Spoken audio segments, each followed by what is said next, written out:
Materi PJOK kelas 5, permainan rounders. Assalamualaikum warahmatullahi wabarakatuh. Salam sehat, salam sejahtera untuk kita semua. Halo anak-anak semuanya, bagaimana kabarnya? Semoga anak-anak semuanya selalu dalam keadaan sehat, Pak Guru juga sehat, amin.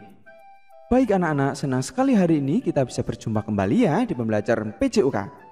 Nah, di pertemuan ini kita akan melanjutkan belajar kita di kombinasi gerak dasar dalam berbagai permainan bola kecil. Tapi sekarang kita akan belajar pada kombinasi gerak lokomotor, non-lokomotor, dan manipulatif dalam permainan rounders.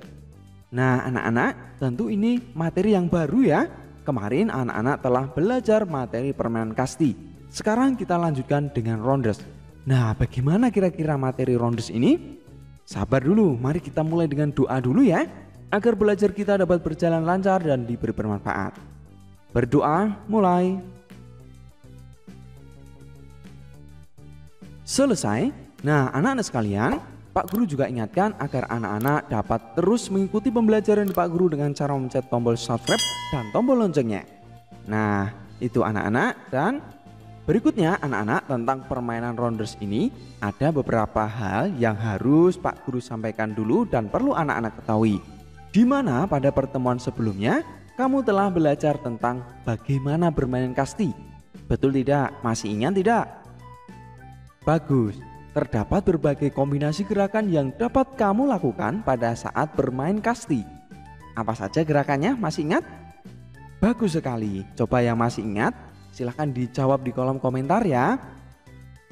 Baik, sekarang kamu akan mencoba untuk bermain rounders. Lalu bagaimana caranya? Nah anak-anak sekalian, untuk bermain rounders anak-anak harus menguasai dulu gerakan melempar bola. Lalu ada juga gerakan menangkap bola, dan yang berikut adalah gerakan untuk bagaimana memukul bola. Nah ini semuanya sudah anak-anak pelajari pada permainan kasti, dan permainan rounders ini hampir sama anak-anak dengan kasti tapi berbeda. Nah bedanya apa? Pastikan anak-anak menyimak sampai selesai agar anak-anak dapat mengetahui rounders itu bagaimana dan bedanya seperti apa. Tapi anak-anak, Pak Guru sampaikan dulu tujuan belajar kita.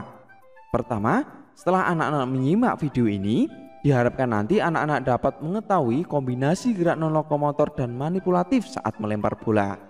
Lalu anak-anak juga bisa menjelaskan untuk kombinasi gerak non-lokomotor dan manipulatif saat menangkap bola. Dan yang berikut, anak-anak dapat mengetahui untuk kombinasi gerak non-lokomotor, manipulatif, dan lokomotor saat mengayun, memukul bola, dan berlari dalam permainan rounders. Dan terakhir, anak-anak dapat mempraktikkan berbagai kombinasi gerakan tersebut. Itu tujuannya ya. Nah, mari langsung kita mulai untuk bagaimana cara bermain rounders anak-anak. Untuk permainan rounders ini, anak-anak harus pahami dulu bagaimana lapangannya. Lapangannya tentu berbeda dengan kasti ya. Nah untuk permainan rounders ini, lapangannya berbentuk segi 5. Setiap sudut lapangan terdapat base atau papan hinggap. Kalau permainan kasti ada tiang hinggap ya. Nah kalau pada rounders ada yang namanya papan hinggap. Lalu ada 5 base atau papan hinggap, yaitu tempat hinggap 1, 2, 3, 4, dan 5 atau rumah atau home base ya. Gitu anak-anak untuk lapangan. Bisa dipahami untuk lapangan? Nah kurang lebih gambarannya seperti ini. Jadi anak-anak bisa bentuk gambar atau garis dalam bentuk segi 5 ya, titiknya ada 5, sudutnya di sini. Nah di sini adalah base 5 atau rumah. Kemudian di sini ada base 1, base 2, base 3, dan base 4. Nah intinya setiap base atau setiap titik ada yang namanya base atau papan hinggap ya. Bisa dipahami anak-anak ya ini ya. Bagus sekali. Setelah anak-anak menentukan ini, dan tentu anak-anak harus ingat ya, harus urut ya, 1, 2, 3, 4, 5 seperti ini. Tidak boleh diacak ya, harus urut sekali lagi. Dan yang berikut ada yang di tengah, yaitu untuk base atau tempat pitcher atau pelempar yang melempar bola untuk dipukul oleh tim pemukul nanti. Nah, di pinggir sini anak-anak nanti ada tempat tunggu untuk para pemain mengantri menunggu giliran memukul bola. Gitu ya. Bagus. Nah, untuk permainan rondes ini dimainkan 2 regu dan 1 regu sebagai pemukul dan 1 regu sebagai penjaga. Lalu setiap regu dapat 5 sampai 6 pemain, disesuaikan dengan kondisi yang ada. Tapi kalau kondisi sekarang anak-anak jangan khawatir, nanti anak-anak bisa memodifikasinya, bisa bermain 2 lawan 2 atau 1 lawan 1, tidak apa-apa. Intinya anak-anak mencoba berbagai gerakan kombinasi gerakan untuk permainan rondes, mulai dari gerakan melempar bola, menangkap bola, dan memukul bola. Gitu ya anak-anak. Baik, selanjutnya anak-anak, untuk permainan rondes ini, dalam setiap permainan rondes terdapat 3 inning atau babak. Jadi inning itu adalah babak. Nah, 1 inning terdiri atas 1 kali jaga dan 1 kali memukul untuk setiap regu. Dan permainan rondes dinyatakan selesai jika setiap regu telah memperoleh giliran 3 kali menjadi regu pemukul dan jaga. Bisa dipahami sampai di sini? Baik, berikutnya untuk regu pemukul berada di area bebas atau tempat tunggu. Pemain yang mendapat giliran memukul bisa menuju ke base 5 atau home base untuk bersiap memukul. Setiap pemain regu pemukul boleh memukul bola 3 kali. Contohnya seperti ini.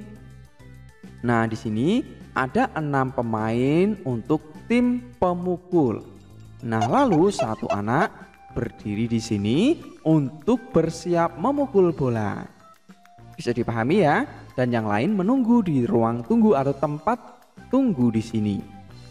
Baik, berikutnya untuk regu penjaga. Setiap regu pemain untuk penjaga menempatkan diri di area lapangan untuk menjaga bola. Pemain yang menjaga base disebut baseman. Pemain yang melempar bola ke pemukul disebut pitcher. Pemain yang menangkap bola dari pitcher disebut catcher. Kita lihat penjelasan untuk lebih lengkap di sini. Nah, di sini ada pemain penjaga dan yang dekat dengan base itu bisa disebut dengan baseman tadi yang menjaga base ya atau papan hinggap. Berikutnya, 1 anak di sini adalah seorang pitcher atau yang melempar bola kepada pemukul. Dan 1 anak di sini adalah catcher yang menangkap bola ketika bola tidak berhasil dipukul oleh tim pemukul. Begitu ya. Jadi di sini ada 2 tim anak-anak, tim biru dan tim merah. Nah, anak-anak harus paham posisi di sini. Bisa dimengerti? Baik, jika sudah dimengerti, mari kita lanjutkan untuk bagaimana pergantian pemain. Pergantian pemain dilakukan jika seluruh pemain tim pemukul telah mendapatkan giliran memukul bola, maka akan bertukar posisi antara tim pemukul dan penjaga.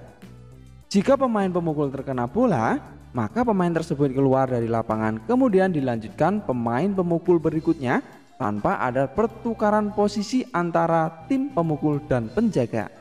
Itu ya, jadi tidak sama seperti kasti ya. Kalau kasti, kalau ada pemain pemukul yang berhasil dilempar bola, maka akan tukar posisi. Tapi kalau rounders ini tidak ya.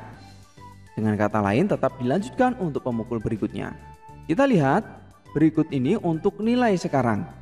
Nilai 2 jika pemain regu pemukul mampu memukul dengan benar, kemudian menuju base 1 sampai 5 dengan selamat atau tidak dibakar baseman atau pukulannya sendiri. Nah, lebih lengkap anak-anak bisa melihat penjelasan berikut ini. Di sini sudah bersiap 1 pemukul dan tim merah atau tim penjaga siap untuk melempar bola. Bola dilempar dan kemudian dipukul. Lalu tim pemukul ini segera berlari menuju ke base 1 atau papan hinggap 1, lalu menuju papan hinggap 2, lalu menuju papan hinggap 3, kemudian menuju papan hinggap 4 dan dapat kembali langsung ke papan hinggap 5 atau rumah atau home base ini. Dengan demikian anak ini dapat memperoleh nilai 2 karena dapat kembali dengan selamat ya. Begitu anak-anak ya. Nah, selanjutnya untuk nilai 1.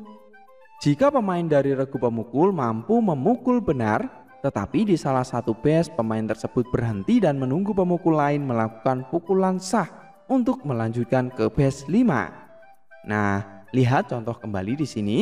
Jadi di sini ada satu anak menunggu di base ini berharap agar si pemukul memukul dengan keras sehingga dapat berlari dia menuju ke base 5 atau home base. Nah, di sini dia berteriak, "Ayo pukul yang keras ya." Baik, sekarang bola dilempar dan dipukul dengan cukup kuat dan pemain berlari menuju ke base 1 dan pemain yang tadi ada di base 2 menuju base 3, base 4, lalu kembali ke base 5. Sehingga pemain ini memperoleh nilai 1 untuk timnya. Begitu ya. Baik, selanjutnya untuk nilai 0, yaitu jika pemain dari regu pemukul melakukan pukulan benar tetapi tidak berhasil mencapai salah satu base. Ini juga termasuk cara menghentikan tim pemukul pada permainan ya. Seperti yang Pak Guru sampaikan tadi. Jadi kalau pemain pemukul berhasil dihentikan, maka tidak bertukar posisi, dilanjutkan oleh pemukul lainnya. Maka cara ini bisa dilakukan untuk menghentikan tim pemukul sekaligus dapat mencegah terjadinya cetak skor atau mendapatkan nilai oleh tim pemukul itu. Nah, kita lihat di sini bagaimana cara menghentikan lawan pemukul untuk berlari ke base, yaitu bola disentuhkan kepada tim pemukul sebelum sampai base. Nah, kita lihat langsung contoh di sini. Nah, tim pemukul sedang memukul bola, lalu bola berhasil ditangkap oleh tim penjaga dan kemudian tim penjaga segera mengejar untuk pemain pemukul tadi dan menyentuhkan ke badannya. Sehingga pemain pemukul itu terpaksa berhenti bermain dan keluar lapangan. Begitu ya. Tidak dilempar, sekali lagi tidak dilempar kepada pemain untuk pemain rounders ini. Begitu anak-anak.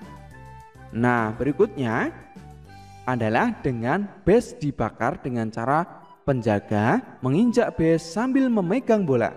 Kita lihat contoh di sini. Pemain memukul bola, kemudian bola ditangkap oleh tim penjaga. Lalu tim penjaga berlari menuju ke base dan menginjak base sambil memegang bola. Itu yang dinamakan dengan membakar base.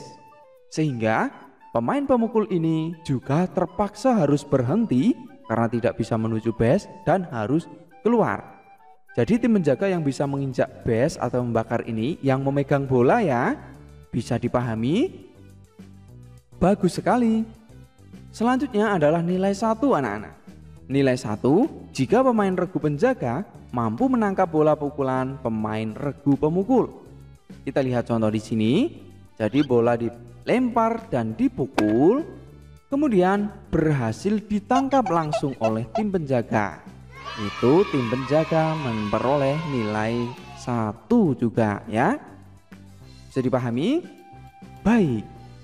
Nah, begitu anak-anak. Dan selanjutnya anak-anak, mari kita mencoba. Pertama, jelaskan kombinasi gerakan yang dapat dilakukan dalam bermain rounders. Kedua, bagaimana caranya mendapatkan nilai pada permainan rounders. Ketiga, praktikan permainan rounders dengan peraturan yang dimodifikasi. Jadi anak-anak bisa bermain dengan tim atau orang seadanya di rumah ya. Bisa 1, 2, atau 3, 4 begitu ya. Paling tidak bisa 2 atau 4 orang ya, biar seru. Ajak keluarga, ajak kakak, adik, saudara yang ada di rumah ya. Tentu tetap mematuhi protokol kesehatan. Dan anak-anak juga tetap ikuti pelajaran dari Pak Guru ya, dengan cara mencet tombol subscribe dan tombol loncengnya. Sekian dulu belajar kita, mari kita tutup dengan doa. Berdoa mulai. Selesai, sampai jumpa di pembelajaran selanjutnya. Assalamualaikum warahmatullahi wabarakatuh. Salam sehat, salam semangat, salam PJOK.